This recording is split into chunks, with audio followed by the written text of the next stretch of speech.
Et bonjour à tous, aujourd'hui on se retrouve pour une vidéo sur la démultiplication. Ça a été demandé en commentaire par un abonné. J'ai trouvé que c'était un sujet qui était assez sympa, il y a des choses à dire dessus, il y a des pièges, il y a pas mal de choses à savoir au final. Donc voilà, aujourd'hui on parle de tout ça.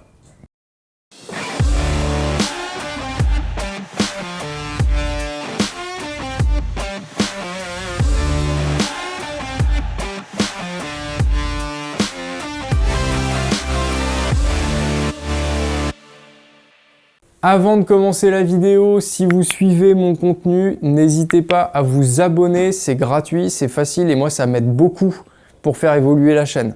Alors, la démultiplication, elle va se retrouver donc au final sur toute la ligne. En fait, elle est à la fois dans votre moteur, sur votre kitchen, elle est partout. En fait, on parle souvent que du kitchen parce que c'est celle sur laquelle on va pouvoir jouer le plus facilement, donc sur la taille du pignon de sortie de boîte ou la couronne.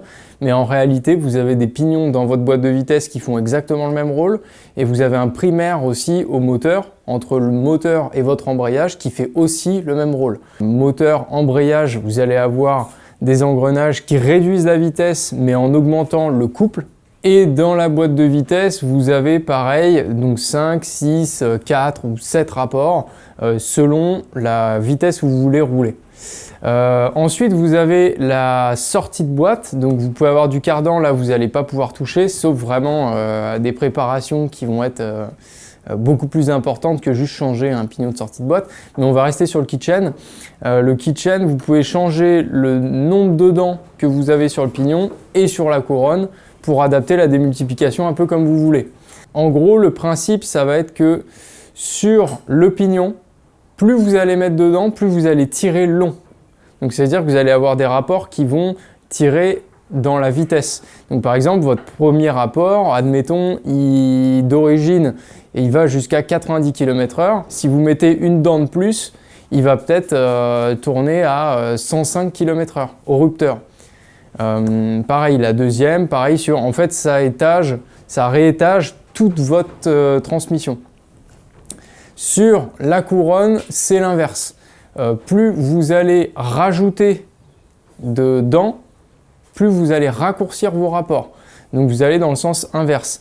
Donc voilà, plus vous allez raccourcir vos rapports, plus vous allez gagner du couple. Donc elle va tirer fort, elle va avoir tendance à lever, ou vous allez patiner à l'arrière, vous allez avoir plus d'accélération. Et plus vous allongez vos rapports, et plus vous optimisez en fait une vitesse de pointe maximum, quoi.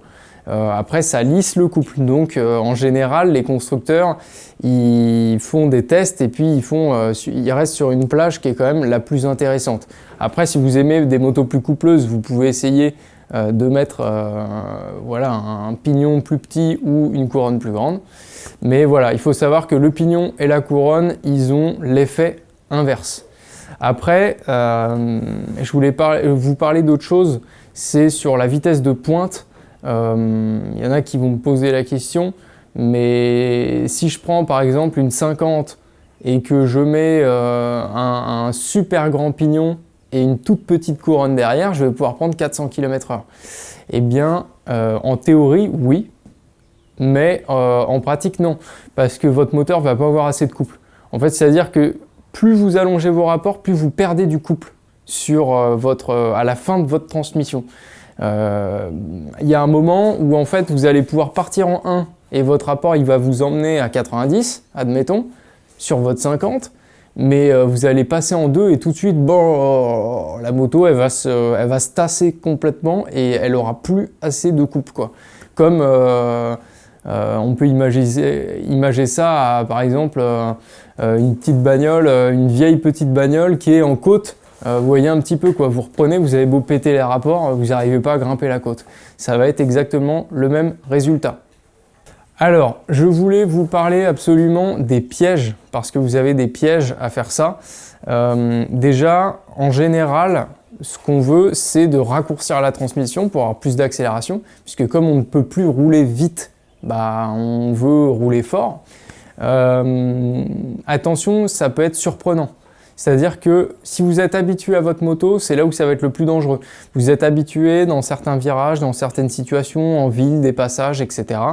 Vous avez l'habitude de votre moto. Quand vous changez la démultiplication, ça change tout. C'est-à-dire que votre pourcentage de poignée sur l'angle, il va falloir le revoir complètement. Vous pouvez vous piéger, vous pouvez patiner de l'arrière ou lever, alors qu'avant ça ne levait pas ou ça ne patinait pas.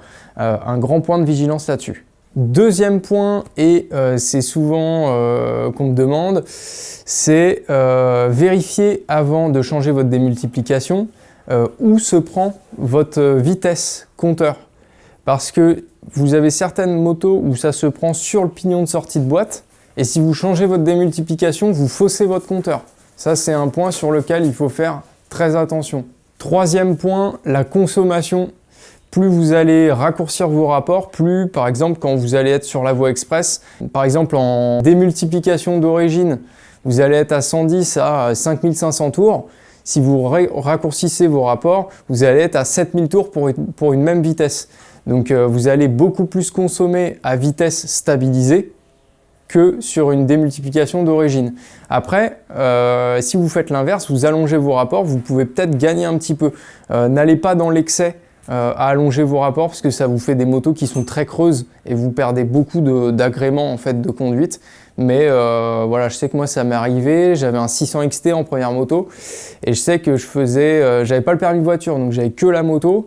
Je faisais beaucoup d'autoroute avec, vraiment entre 110 et 130 et le moteur il gueulait parce que voilà, un 600 XT par définition c'est pas fait pour. Donc j'avais rajouté une dent sur le pignon et c'était beaucoup mieux. Je pense qu'on a tout dit pour aujourd'hui sur la démultiplication. Si vous avez des questions supplémentaires, n'hésitez pas à les poser en commentaire. Si la vidéo vous a plu, lâchez un petit like, abonnez-vous et partagez sur vos réseaux.